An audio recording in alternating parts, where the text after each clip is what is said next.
You're watching Bruniverse Videos. For more videos, check out jimbrewer.com.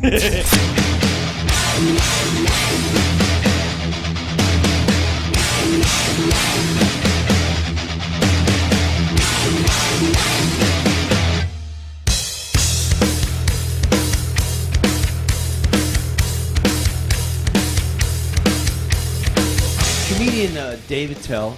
You guys all know Dave? Yes, no, maybe. Big blank. Sorry, Dave. David Do a one-liner from it. We might know him. David Tell once said on stage, a true friend is someone that you can call in the middle of the night to help change a tire. But then he went on to say, a real true friend is someone you can call in the middle of the night to help bury a body. If that scenario went down, Lars, who'd you have to call? You're in a serious situation. We're not even going to ask questions. But out of these guys right here, James, Kirk, Rob, you can only one of these guys you're going to call. Who's going to help you? The issue is not who's going to help me. The issue who's going to answer the phone at 3 in the morning. And that's where it gets a little complicated.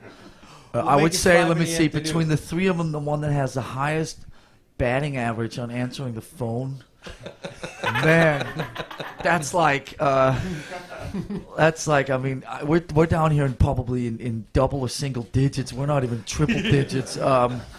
Highest batting average of answering the phone between the three of you. Is text included in that? Text is definitely included. All right. We'll even throw in an email. Okay, If you're up at that time. Okay, text. If you include texting, then I'm gonna have to actually say that I would go to James first, because he now that doesn't mean that James is in any way No. an efficient answerer, but he actually he'll usually get back to me texting before these two guys do.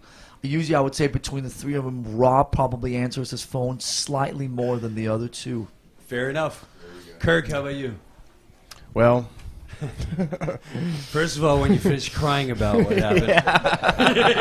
Crying about the body. Yeah. Well, you know, my answer is based on probably who I would call and then say, but don't tell the other two guys. No, I'm just kidding.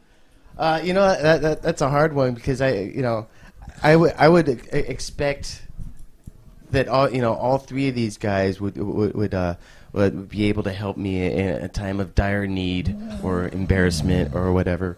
And but I have to say, the man of action would probably be Rob. I predicted that. Yeah, You're going to rub the whole he would show up at my doorstep, no questions asked. Bang. And That's the key that's step. and See, that's the key. that's important. That's important. No whereas James is going to show up. James Dude, would be what happened? he'd show up and he'd be pissed. And Lars, if he'd show up and he'd have a million questions for me.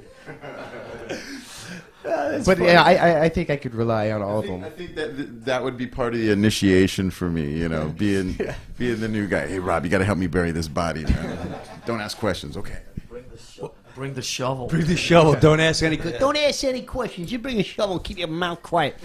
What about you, Rob? You're a new guy. Oh man, that's a tough one. It's a tough one. Again, who would answer their phone? And Lars would probably be the first at 3 in the morning to answer their phone.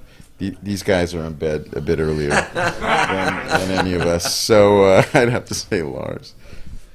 Well, I'm hearing a bunch of questions within the question. All right, who would pick up their phone? Who's the most reliable? And who would you go to first with something deep and dark and ugly? All right. I think any three of these guys would do one or two or even three of those. But the first person I would call would be Lars. Bang. Show's over.